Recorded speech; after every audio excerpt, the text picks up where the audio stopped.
Boa noite, pessoal. Vocês estão me escutando bem? Obrigado. Então, é muito bom a gente estar aqui mais uma vez, mais um estudo, né? Juntos, para a gente aprender mais um pouquinho sobre esses temas tão maravilhosos, né? Mas antes, como a gente vem fazendo, antes da nossa oração inicial, alguém tem algum pedido ou agradecimento a fazer?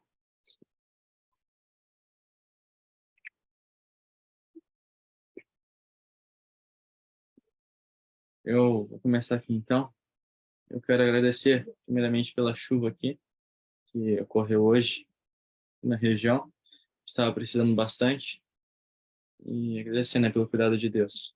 E os lagos já estavam secando, muitas pessoas elas usam vertente como fonte de água, né, principal. Já tinha secado as vertentes, mas, assim, agradecer muito a Deus, né. Também pelo friozinho, em pleno verão, parece que a gente está no meio do inverno, mas seria agradecer isso a Deus.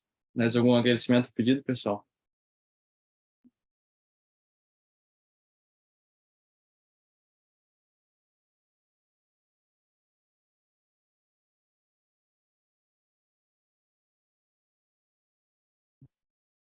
Eu acho que não havendo. Ana, você pode olhar para a gente começar então o nosso estudo, por favor? Posso sim. Obrigado. Oremos. Santo Deus, amado Pai que está no céu, obrigada, Senhor, por mais um estudo que o Senhor está nos proporcionando. Pedimos a Ti que o Senhor possa usar a pessoa que vai passar hoje, que o Senhor esteja conosco e abençoe cada um de nós. Em nome de Jesus, amém.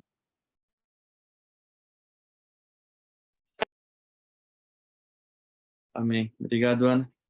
Então, pessoal, hoje os dois capítulos, 155 e 156, com a nossa amiga Letícia.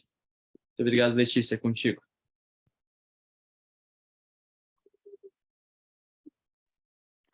Boa noite, pessoal. Vocês conseguem me ouvir bem? Que bênção. Acho que a internet hoje aqui no sítio está melhor. Sítio é assim. Mas, olha, uma boa noite para vocês. É um grande privilégio estar aqui com vocês mais neste estudo. O penúltimo, né, gente? Uau, eu me lembro, o primeiro estudo que eu participei, de todo mundo, eu só conhecia a dela. Eu era muito tímida. Quando eu ia comentar alguma coisa, eu tropeçava nas minhas próprias palavras. Mas o Senhor vai nos ensinando, né? Vai nos ajudando a conseguir mesmo. É uma bênção. E hoje, como o Enzo falou, nós vamos estudar os capítulos 155 e 156 do livro Mensagens aos Jovens, que fala sobre responsabilidades do casamento e depois bom senso e domínio próprio. Mas, introdutoriamente, quando nós falamos em relacionamento, é natural dos jovens que eles se interessem de uma maneira especial por esse assunto. Chama a atenção dos jovens, né? Não sei vocês, mas eu examino a mim mesma quanto a isso. Por exemplo, rolando um feed de Instagram, e aí você encontra alguma coisa que fala sobre relacionamento, aí você volta lá e lê. Porque é um assunto que chama a atenção. Eu me lembro quando, no Zoom, no grupo do Zoom, né, no chat, o pessoal sempre comenta, né? Eu não consigo ler tudo, mas o pessoal fala sobre alguns assuntos. E certo dia, o assunto foi namoro, relacionamento. Gente, aquele chat encheu tanto. Era mensagem de um lado, mensagem do outro, umas 400 mensagens quando eu abri. Um dando opinião de uma coisa, acho que é assim, acho que é assado. Porque todo mundo se envolveu nesse assunto, é um assunto que chama atenção. Mas quando nós juntamos a juventude, mas o desejo que a juventude tem de demonstrar afeição, afeto, mas algo que é natural, eu acredito, que é insegurança ou talvez o medo de ficar só.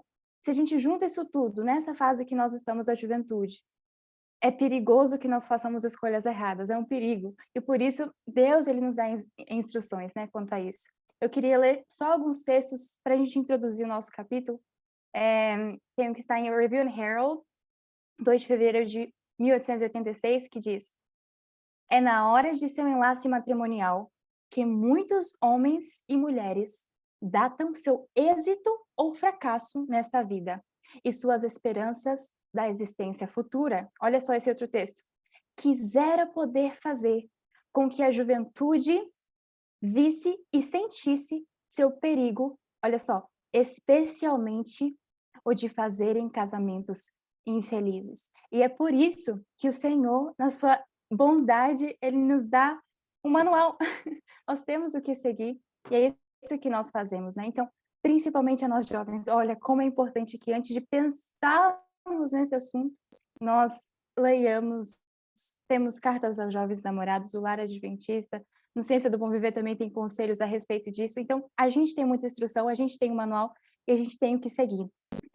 E se nós seguimos o que nós temos orientação de seguir, Ellen White diz uma citação muito linda que está na primeira página do Cartas aos Jovens Namorados, que diz: o calor do amor que une o coração de marido e mulher é o mantegoso do céu. Então, se nós queremos viver o mantegoso do céu, se o Senhor assim permitir e se houver tempo, nós precisamos seguir essas instruções.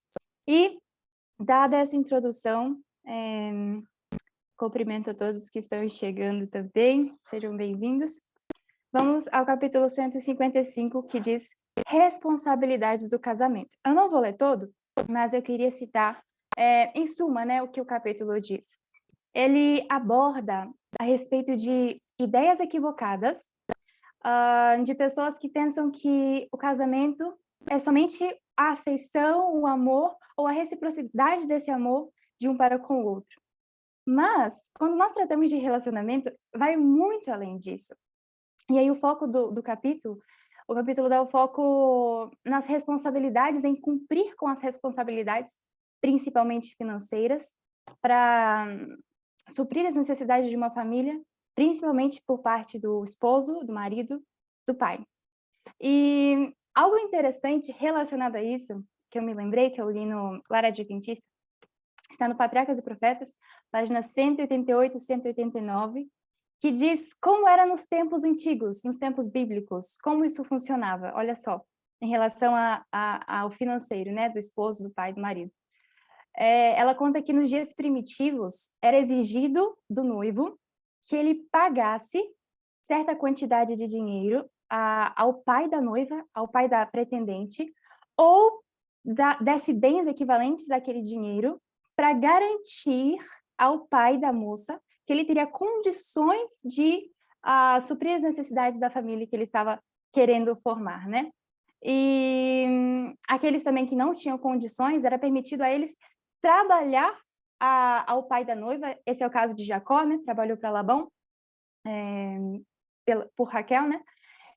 Então, era permitido que eles trabalhassem para o pai em troca, né, da mão da esposa, de quem eles pretendiam. E se o homem fosse fiel no serviço, né, fiel no que ele desse ao pai, de garantia, ele receberia, assim, a filha como esposa. Era assim que funcionava nos tempos antigos.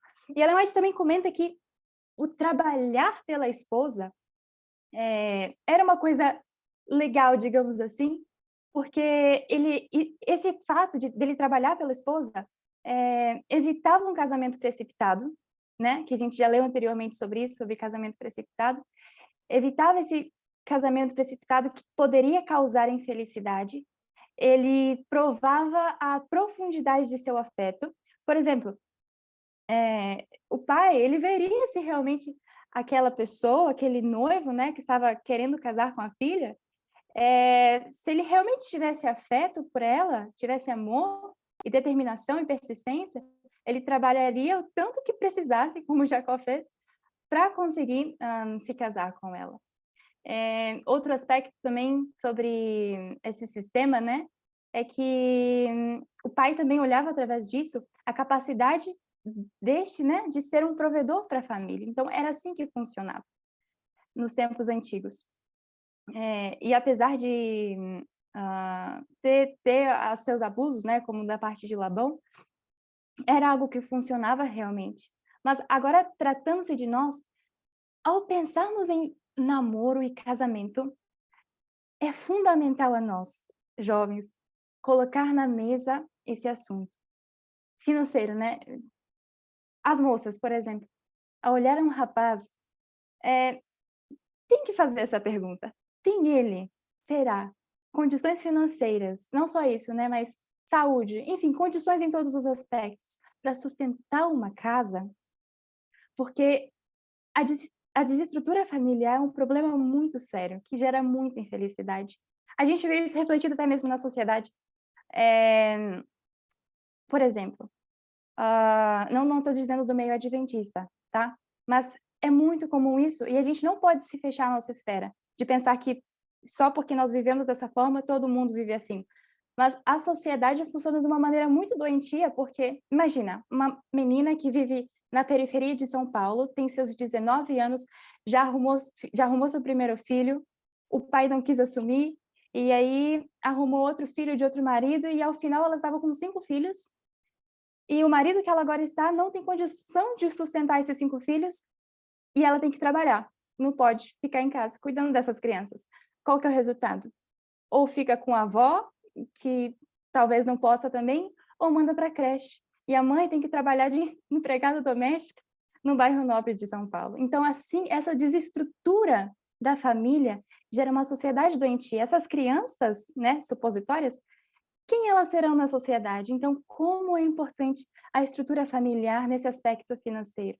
De nós, antes mesmo de pensarmos em relacionamento, termos esse assunto em mente. E para os rapazes também que têm pensado em chegar em alguém, em montar uma família, será que eu tenho condições reais disso?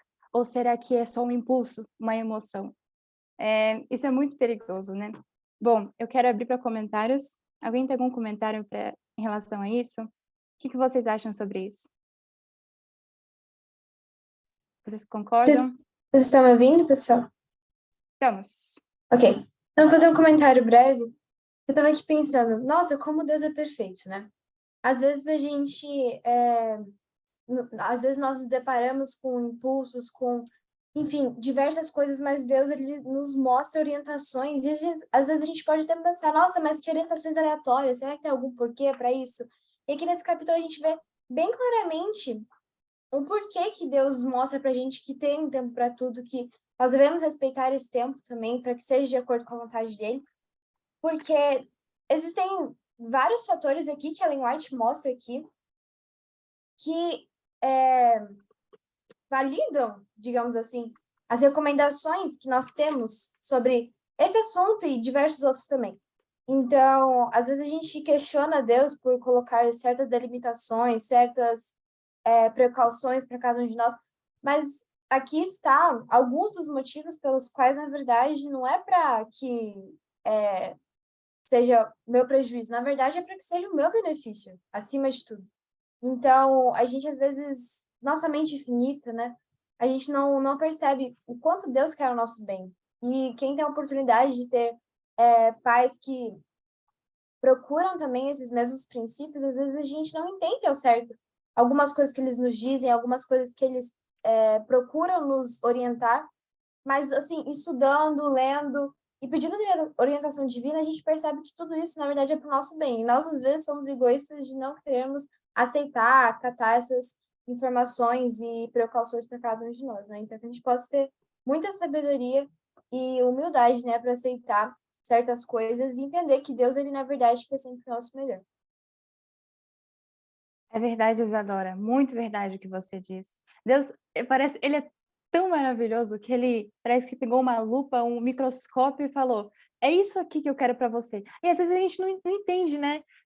Por exemplo, tem um rapaz que quer namorar com uma moça, mas não está muito certa a questão financeira, ou qualquer outra questão, mas aí ele vai e toma a decisão precipitadamente e dá errado. Por que dá errado? Porque Deus já falou e deu o manual certinho, tudo direitinho, paginado. E se a gente seguir, é certo, né? Que nós viveremos aquilo que ele nos prometeu, que é o antegozo do céu, né? É para ser um benefício ao ser humano o casamento, quando seguido da maneira correta. Alguém tem mais algum comentário? Eu não sei se eu consigo ver se alguém tem mão levantada, mas... Comentar? Pode comentar, Helena.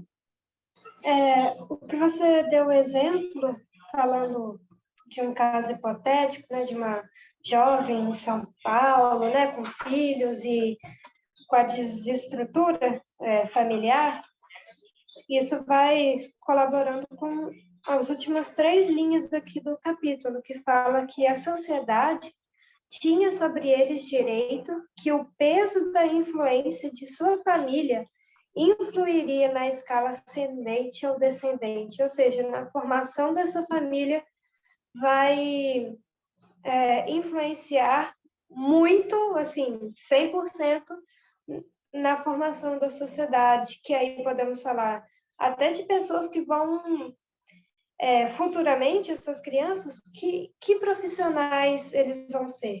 Que tipos de famílias eles vão formar com base da família que eles tiveram?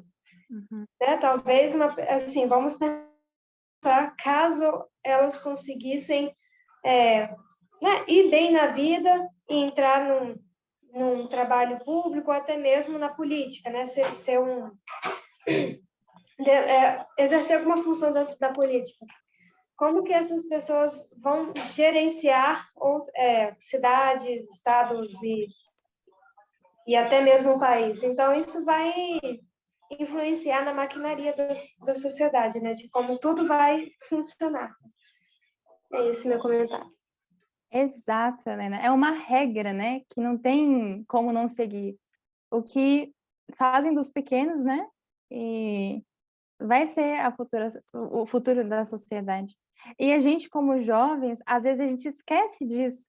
E aí tomamos como consequência tomar decisões precipitadas sem levar em conta que quem serão nossos descendentes, né? Quem nós estamos formando, sob quais condições que eu tenho pensado em construir uma família, né? Isso tudo a gente tem que levar em conta, e não somente aquele fechar o olho igual colocar aquele... Como que é o nome daquele negócio que o burro usa? Que coloca do lado para não ver do lado? Eu esqueci. Mas, enfim, colocar aquele negócio e esquecer, né, das consequências. Isso é muito sério. Alguém tem comentário mais? Alguém tem mais algum comentário sobre esse capítulo?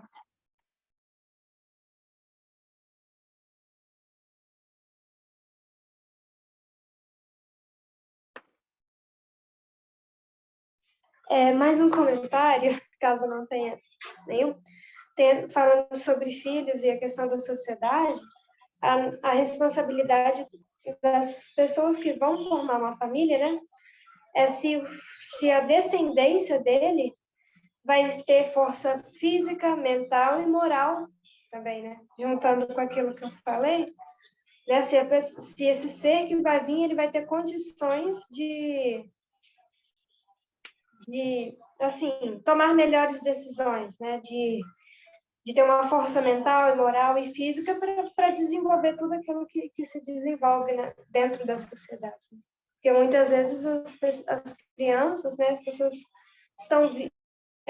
isso já é fato que uma geração é forte, mas a subsequente vai diminuindo em força, em capacidade mental. Então, quando for pensar em trazer alguém no mundo, você tem que colocar isso muito diante de Deus, e se isso vai honrar o nome dele, porque é crime você trazer uma vida para esse mundo sem ter condições de cuidar dela, tanto coisas físicas, né, vestir, comer, e tanto quanto de você ensinar, questão do caráter dessa criança. Então, isso é muito uma coisa que tem que se pensar, porque você vai dar conta a Deus, né? Você vai dar conta a Deus pelo ser humano que você trouxe ao mundo. E todas as ações e resultados subsequentes a esse estudo. Exato. É interessante também, você me fez lembrar que as gerações posteriores serão um reflexo, né, do que elas aprenderam anteriormente. Então, se uma criança vem de uma família desorientada, tanto nessa questão que a gente está envolvendo, que é financeiramente, quanto qualquer questão moral e espiritual, totalmente desorientada ou totalmente desestruturada, essa palavra que eu queria, ela vai refletir aquilo que ela aprendeu, né? E ela vai passar para frente aquilo. Mas olhem bem, vejamos o reflexo, as consequências de uma família bem ordenada, de uma família organizada, uma família estruturada. Tudo isso vai refletir nos filhos. Isso vai servir de pregação ao mundo, porque Ellen White tem aquele texto, né?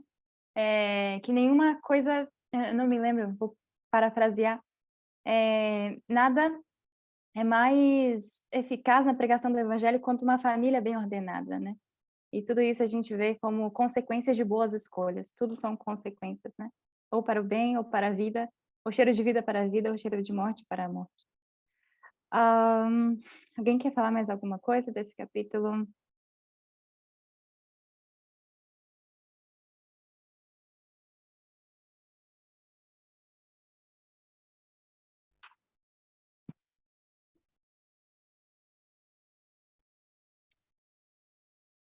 Então, acho que a gente vai passar para o próximo capítulo. E capítulo 156. O nosso penúltimo capítulo agora de verdade. Esse aqui, capítulo 156, vem falando sobre bom senso e domínio próprio. E eu gostaria de pedir que alguém lesse o primeiro parágrafo. Eu achei muito interessante, que dá para a gente aproveitar bastante esse primeiro parágrafo. Deixa eu ver aqui.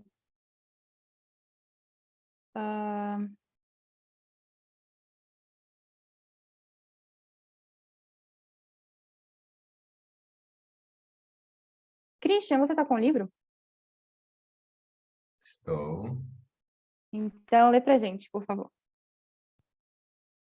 Bom, diz assim: os que professam ser cristãos não devem se casar enquanto o assunto não tiver sido considerado com cuidado e oração sob um elevado ponto de vista, para ver se Deus pode ser glorificado por essa união.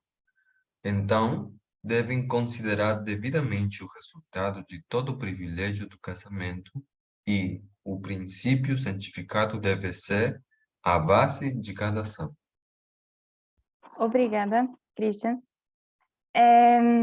Por esse parágrafo que você acabou de ler, qual que é o objetivo de um casamento? Disse aqui. Bom, quer comais, quer bebais, ou fazer qualquer outra coisa, né? Façam tudo para a glória de Deus. Inclusive, Muito bem. Isso, inclusive o casamento. Então, o objetivo do casamento, do relacionamento, o propósito é glorificar a Deus através dessa união. E a união deve servir com esse propósito de servir a Deus, de avançar com a obra de Deus, porque nós não temos tempo de pensar que o relacionamento, o namoro, o casamento vai ser só para suprir minha carência, suprir meu desejo de manifestar afeto. É claro que isso existe no relacionamento, né? Mas o principal foco de um relacionamento tem que ser o avanço para a obra de Deus. O que eu tenho que me perguntar quando eu penso nesse assunto, né? Senhor, será que com essa união eu vou ajudar que avancemos com a obra de Deus? Será que eu vou ajudar a que a tua obra seja levada mais rapidamente para que o Senhor volte? Nós não devemos nos contentar com este mundo.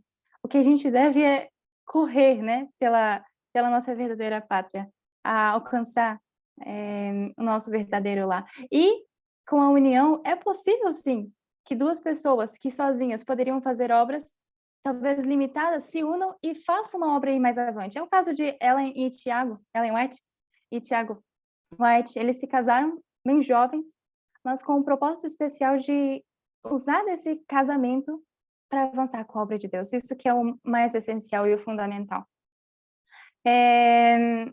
Então é muito importante isso, tanto aos rapazes analisarem as moças, quanto as moças analisarem os rapazes. Suponhamos, em relação a isso, que eu gostasse de um rapaz que fosse da igreja, ajudasse na igreja, e fosse até atencioso comigo, mas menosprezasse, às vezes, não precisa ser sempre, às vezes, ser uma bênção às outras pessoas, ou demonstrar abnegação, às vezes, minimamente, aí você percebe aquilo, mas deixa passar. Amigos, qual será o resultado dessa união? Se nós vemos que na pessoa que nós temos olhado, talvez, existe algum traço, não sei se essa é a palavra, objetável, um traço que realmente a gente vê que não vai dar bem, qual vai ser o resultado dessa união? Qual que é o primeiro ponto que a gente tem que analisar? Será que essa pessoa vai ser um peso para a gente avançar com a obra de Deus? Ou será que ela vai ser uma ajuda? Não? Outro exemplo de um rapaz que gosta de uma moça, que aparenta ser uma boa moça, ela canta, ela prega, mas quando se refere à sua própria casa, ela não está disposta a servir o seu pai, não, ela finge que não ouve quando ele pede um favor, ou murmura, não está disposta a ser uma ajuda e uma bênção à sua mãe, ou quando se faz menção de algum avanço espiritual, né, ela não está disposta a mudar ou fazer alguma mudança para melhor, não está disposta a ouvir os conselhos de seu pai. Se um rapaz se une, um rapaz que tem um propósito de avançar com a causa de Deus, se une com essa moça, o que vai dar? Quais vão ser as consequências dessa união? Isso é muito sério, a gente tem que meditar quanto a isso. A gente não deve buscar pelo pior, sabe?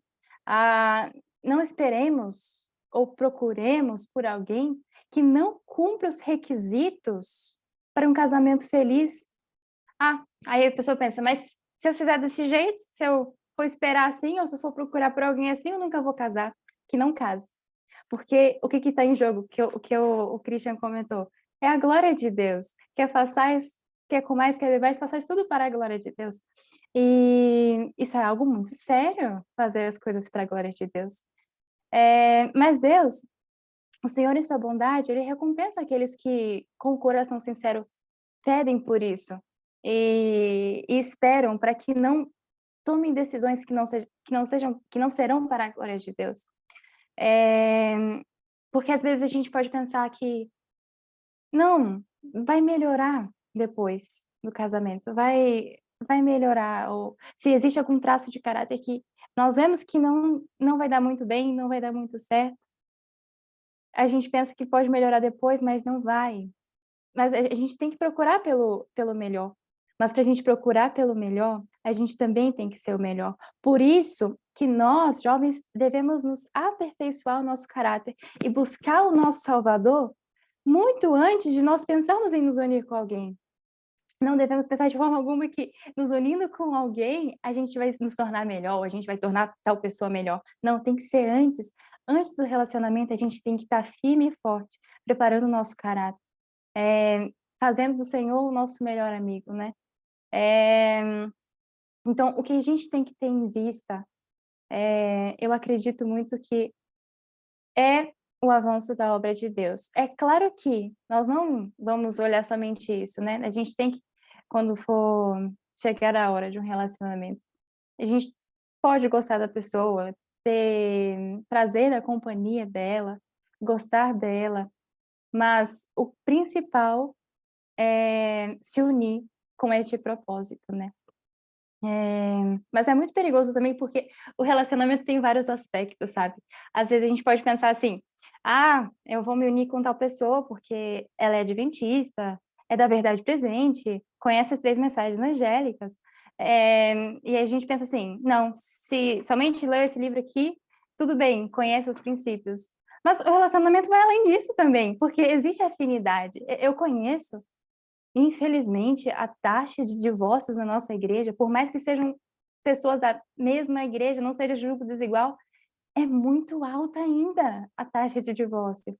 Por quê? Porque também não existe afinidade. Então, nesse assunto de relacionamento, por isso que é necessário muita oração. O que diz aqui no final? Considerar devidamente o resultado de todo o privilégio do casamento, considerar cada questão, cada pormenor. Será que vale a pena? E confiar no Senhor também, sabe? Eu acho esse tema muito interessante, muito fascinante, muito sério também.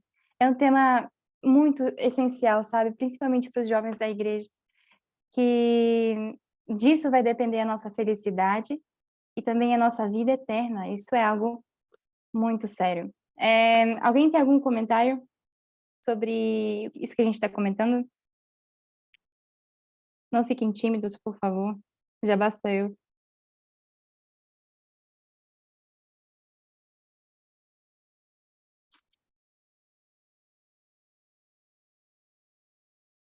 Vocês estão conseguindo me ouvir bem?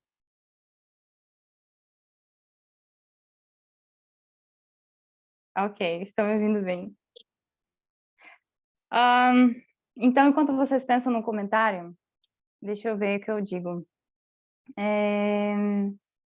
Eu me lembrei de algo que eu li no Cartas a Jovens Namorados, em relação a isso, né? Antes do casamento, procurar ser completo em Cristo, é isso que eu queria dizer. Tá deixa eu ver se eu acho aqui. Cartas aos Jovens Namorados, página... Acho que é o capítulo 6. Espera aí que eu vou procurar aqui. Olha só o que diz. Ela vai estar aconselhando uma mulher que não estava tendo uma boa conduta, e ela diz assim: é seu dever eliminar cada traço de caráter censurável para que possa ser completa em Cristo Jesus. Continuando. Você tem grande reserva de afeto e necessitará ser constantemente vigiada para que não o ortogue a propósitos indignos. O caráter é formado pela utilidade e pelo dever. Através do estudo da vida e do caráter de Jesus Cristo, que é nosso modelo. Olha só, eu vou ler de novo. O caráter é formado pela utilidade e pelo dever, através do estudo da vida e do caráter de Jesus Cristo, que é nosso modelo. Então, ser completo em Jesus, antes de nós iniciarmos um relacionamento, ou de nós conversarmos com alguém, é muito necessário. E não querer procurar a Jesus pensando que nessa união você vai chegar mais perto de Jesus, mas chegue antes. Isso trará paz para o coração. Porque é interessante, e eu acho que com vocês também. Todas as vezes que eu me pus inquieta em relação a esse assunto de relacionamento, de encontrar alguém, é porque eu não estava próxima o suficiente de Jesus para que eu ficasse em paz. Então, a inquietude em relação a esse assunto também, em vários assuntos, mas em relação a isso, a relacionamento, casamento, namoro, talvez é porque nós não nos achegamos a Jesus para ter plena confiança de que Ele conhece a nós, de que Ele se preocupa com a nossa felicidade nesse aspecto também, e que Ele providenciará o melhor se nós nos aperfeiçoarmos nele, se nós formos seus melhores amigos. Esse é um comentário que eu achei interessante dizer. Alguém tem alguma coisa a dizer? Já pensaram? Agora que você falou, Letícia, eu estava pensando aqui. Você comentou até no início. Às vezes a gente tem umas quedas de carências, digamos assim. Não sei se esse é o termo certo, mas às vezes a gente fica, nossa, não sei. Às vezes a gente sente algumas coisas diferentes. E eu estava pensando, às vezes a gente esquece que Deus tem tudo planejado para a nossa vida. Tudo no tempo certo. E assim, esse sentimento é uma coisa que pode ser tranquilamente curado por Ele. Então, assim, eu tenho tentado fazer isso ultimamente. E quando vem esses sentimentos, assim, que, até onde eu saiba, são normais, de carência, de, assim, umas decaídas, a gente pode conversar com Cristo, a gente pode falar com Ele,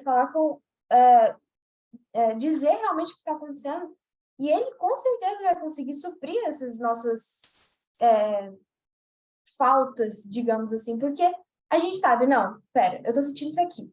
É a hora? Não, não é a hora, eu não tô pronto para isso agora. Então, tem que ter um outro jeito. Então, Jesus, Deus, ele pode suprir isso na nossa vida. Agora, se a gente também está querendo coisas mundanas e tudo mais, aí a gente não tem do que reclamar, digamos assim, né? Porque nós devemos ter os nossos objetivos focados no plano de Deus. Mas às vezes pode acontecer, alguns sentimentos assim, questão hormonal e tudo. Mas Cristo, ele pode suprir essas nossas necessidades, porque ele sabe que não é o tempo agora. Então, ele pode suprir para que a gente possa, né, ter uma vida feliz ao lado dele. Que ele possa ser nosso melhor amigo acima de tudo. Amém, Isadora. Nós não precisamos, eu acho interessante essa expressão, procurar pela outra tampa da laranja. Nós procuremos a laranja inteira, a laranja completa, completa por Cristo, né? Então, se os dois, quando se unirem, rapaz e moça, homem e mulher, forem totalmente completos em Cristo, isso produzirá um casamento feliz, um casamento equilibrado, maduro, tudo isso, né, que é tão importante. Comentários, pessoal? Alguém quer dizer mais algo?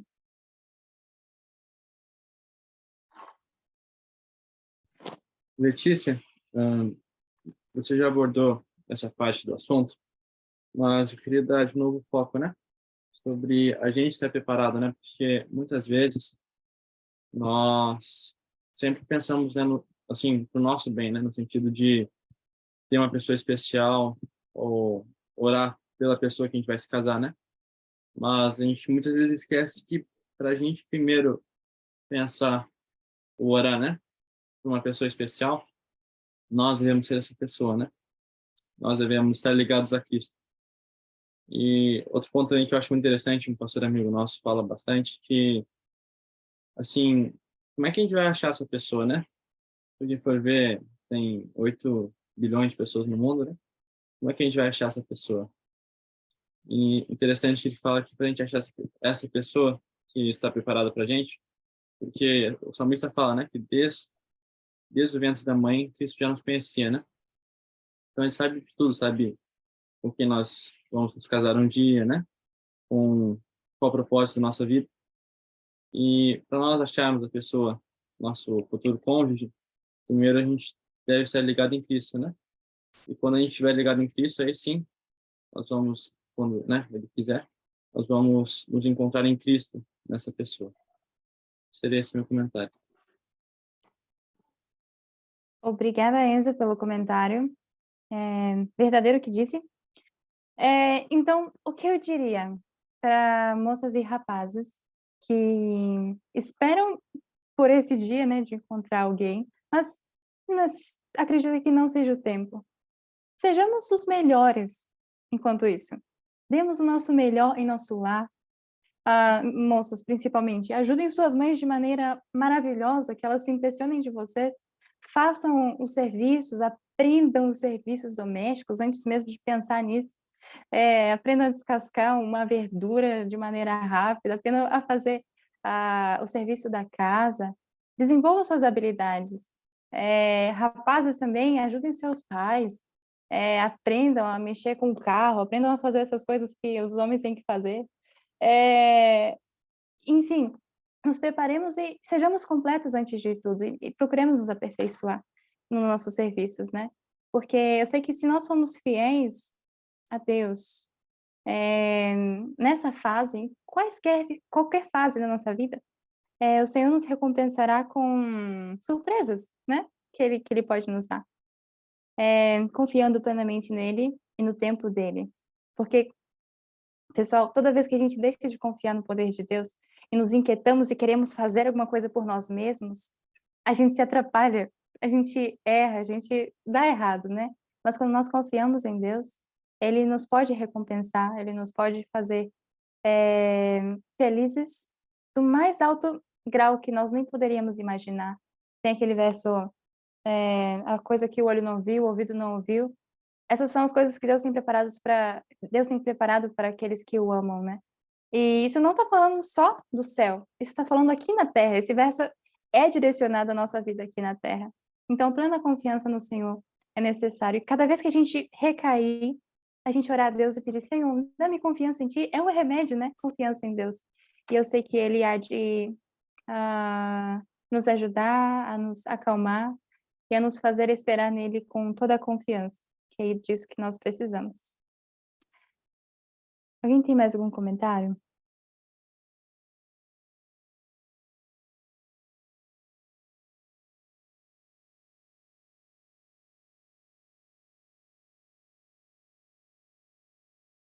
Bom, não tendo, os próximos subtítulos vem dizendo alguns pontos até que nós já tocamos, como o próximo subtítulo vem falando de aumentar a família, o número de filhos, sem ter a provisão para sustentar isso, que é um crime. Olha só o que diz no finalzinho aqui desse subtítulo. Se não o tem, aliás, deixa eu pegar um pouquinho antes. Tem eles um meio de vida em que podem confiar para sustentar a família, de modo que não precisem se tornar um fardo aos outros? Se não o têm, cometem um crime em trazer filhos ao mundo para sofrerem por falta de cuidado, alimento e vestuário necessários. E Ellen White sabia muito bem disso, lendo a história dela, né? Ela teve muitas dificuldades nos seus primeiros anos, né, de ministério, teve que deixar os seus filhos vivendo com uma família por muitos anos, acho que uns 4 anos, 5 anos, não me lembro. Eu li há pouco sobre isso. E como é prejudicial, né? Tomar essas decisões sem ter provisão sobre isso. E até nisso o Senhor é bom e nos aconselha, né? O próximo subtítulo vem falando do domínio da paixão. Né? Na época que homens seguem suas paixões desenfreadamente e acabam trazendo infelicidade ao lar. E aí, no segundo parágrafo desse subtítulo, diz assim: há bem pouco amor real, genuíno, dedicado e puro. Esse precioso artigo é muito raro. A paixão é denominada amor. Muita mulher tem sido maltratada em suas frágeis e delicadas sensibilidades, porque o relacionamento do casamento permitiu àquele a quem chamavam de marido ser grosseiro em seu tratamento para com ela. Ela verificou ser seu amor tão baixo que lhe causou aversão. Olha só, problemas e problemas geradas por escolhas mal administradas, né? E realmente o que diz aqui nesse subtítulo diz a paixão é denominada amor. Então, nessa fase de que achar que qualquer paixão vai ser amor, a gente fica cego. É verdade. Quem está apaixonado fica cego. Não olha os defeitos de caráter, não olha como, principalmente as meninas, né? Como o pretendente trata sua mãe, isso é muito sério, né? Quem que eu vi falando disso?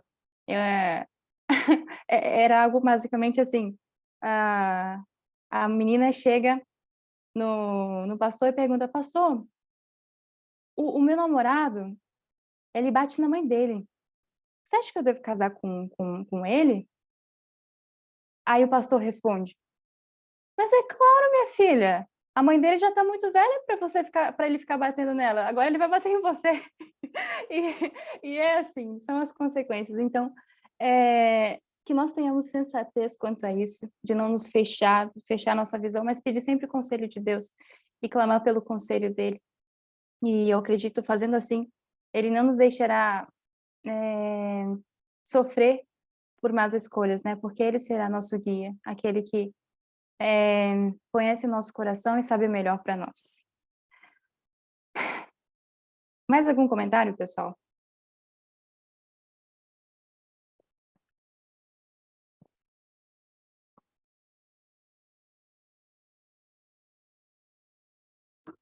Sem comentário, desculpa, mas é rápido.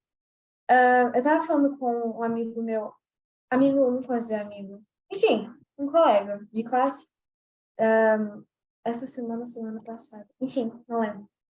E ele tem algumas ideias assim um pouco diferentes, e ele estava comentando de alguma coisa que aconteceu na casa dele e como ele tratou a mãe dele.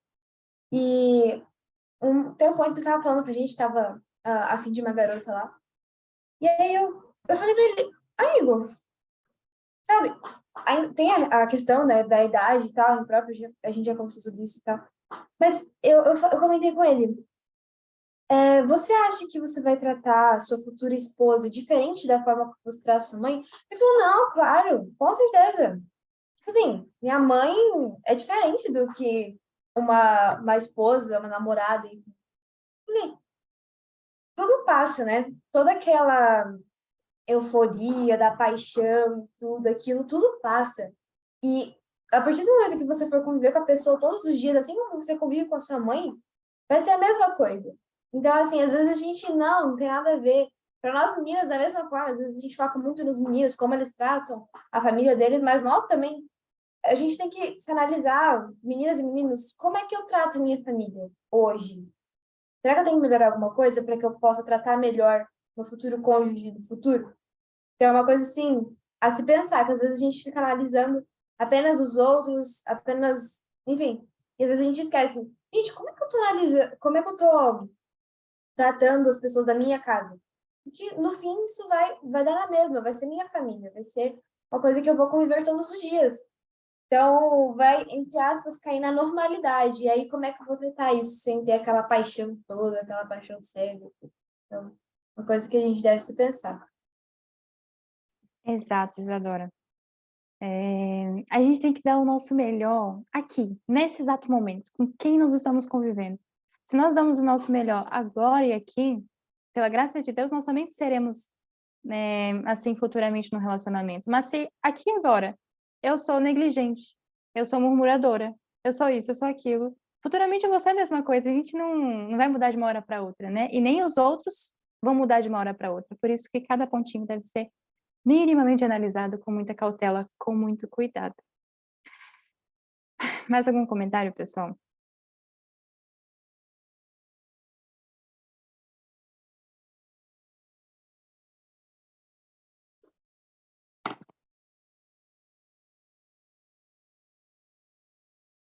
Bom, para finalizar, então, vamos ler o último subtítulo, e aí a gente logo finaliza.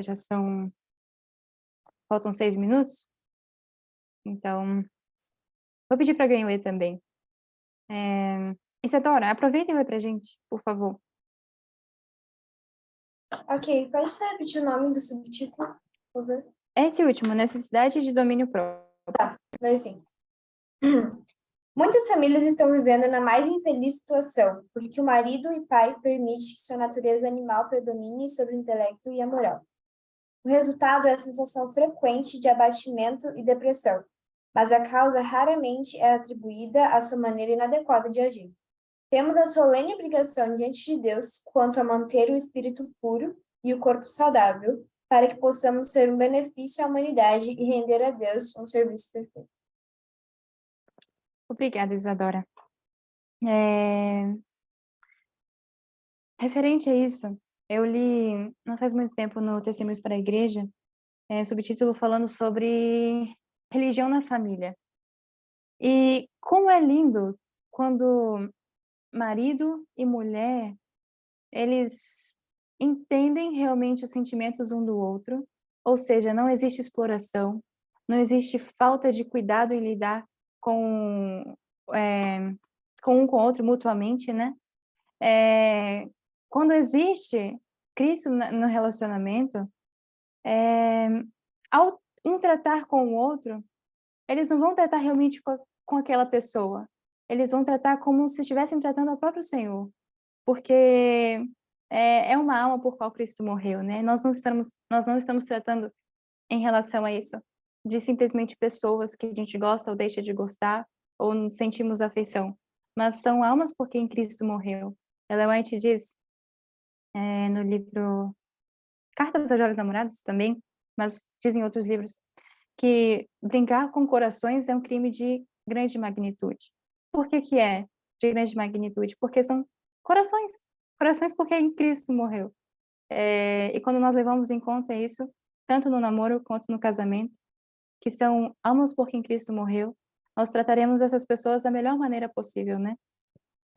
Isso é algo muito maravilhoso. E Deus nos especificou tudinho, pontinho por pontinho.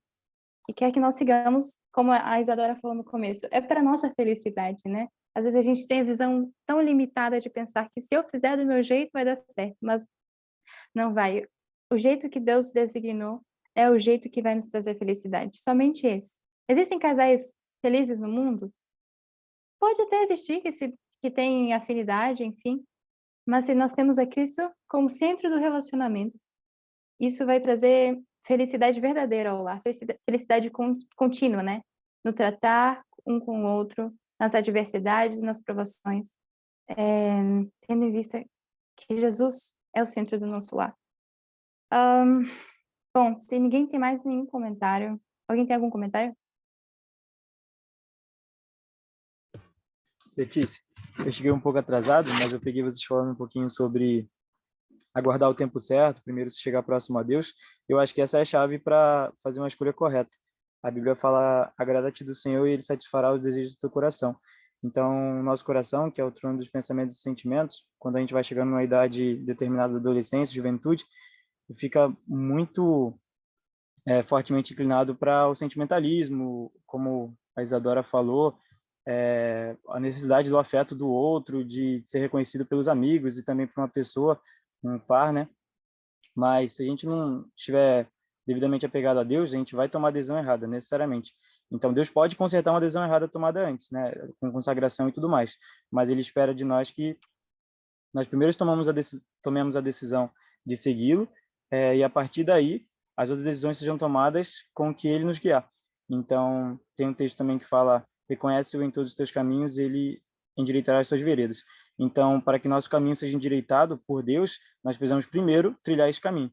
Então, antes de tomarmos qualquer decisão que diz respeito a namoro, casamento, se nós tivermos a certeza de que estamos sendo guiados por Deus, ou seja, estivermos em plena santificação, através do estudo da Bíblia, oração e colocar em prática as reformas que Deus nos dá, necessariamente nós estaremos tomando a decisão correta. Então, e ainda assim, vai ter muita coisa envolvida. Então, acho que a coisa mais importante mesmo é colocar Deus em primeiro lugar. E eu lembro que o Carta aos Jovens Namorados também fala que, não lembro onde exatamente, mas que mesmo o Éden, em sua perfeição, e a companhia dos anjos, não seria suficiente para dar a perfeita alegria para Adão, porque nós somos seres sociáveis que precisamos de relacionamentos mesmo. Mas a gente não pode pegar essa verdade e, enfim, ouvir o nosso coração mais alto do que a gente está ouvindo a palavra de Deus. Então, acho que para tudo que a gente está falando aqui, principalmente nesses últimos capítulos dos estudos, colocar Deus em primeiro lugar e, de fato, se apegar primeiramente a Ele, para depois a qualquer outra pessoa. Acho que essa é a chave do sucesso. Falou tudo, Lucas. Obrigada pelo comentário. E é verdade. A gente também tem outro texto no Lar Adventista, não sei, que diz que não existe ninguém que tem mais potencial de fazer alguém muito feliz ou mais infeliz dos homens do que o próprio esposo ou esposa. Então, cuidado, né? Cautela ao considerarmos esse assunto. Alguém tem mais algo a dizer?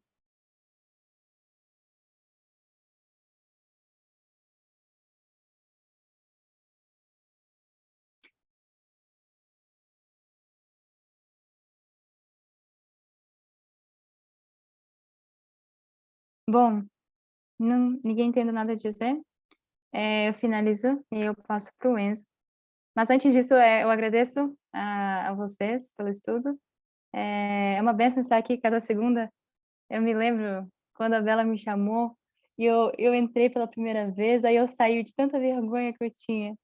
E eu não conhecia ninguém, só a Bela, e eu falava: Senhor, mas Deus nos privilegia, né, com tantas amizades, tantas pessoas que moram no coração, que vieram por esse estudo. É o penúltimo, não é o último ainda, mas eu queria fazer esse agradecimento a vocês e esse livro também que nós estudamos, fantástico na minha vida, me fez muitas mudanças para melhor. Enzo, com você.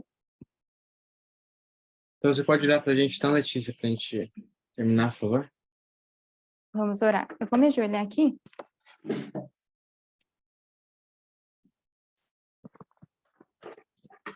Oremos. Bondoso Pai que estás nos céus, Senhor Jesus, viemos aqui hoje, Pai, jovens que estão buscando, Senhor, a Tua direção. Nós já lemos tanto neste livro que o Senhor nos privilegiou, nos deu como dádiva um presente do céu, o espírito de profecia, e tantos conselhos maravilhosos junto com advertências, mas que sabemos que são promessas do Senhor para nós, promessas de felicidade.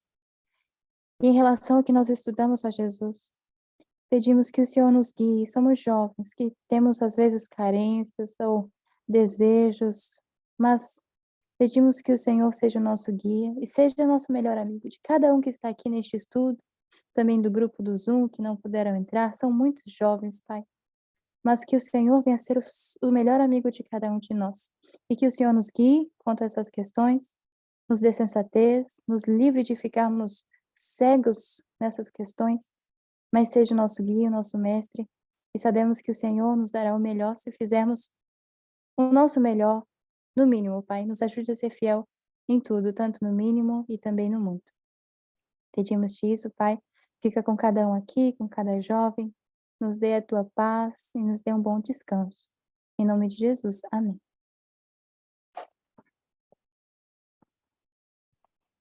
Amém. Obrigado, Letícia.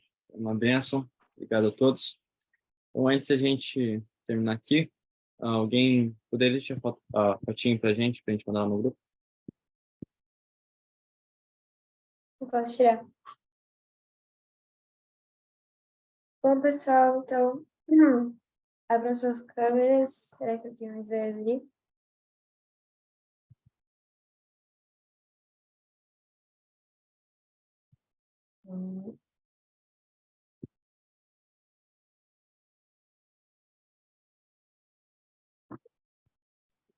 Alguém mais? Bom, acho que não. Então vamos lá para a contagem. 3, 2, 1. Só uma reserva, qualquer coisa. Vamos lá. Mais uma. Aí, a galera abrir a câmera. Aí. Vamos lá. 3, 2, 1. Vou calar. Obrigado, isso. Então, obrigado aí, pessoal. Uma boa noite a todos. E até semana que vem com o capítulo 157 e o último capítulo, Mensagens aos Jovens. Então, até mais, pessoal. Esperando vocês. Até a próxima.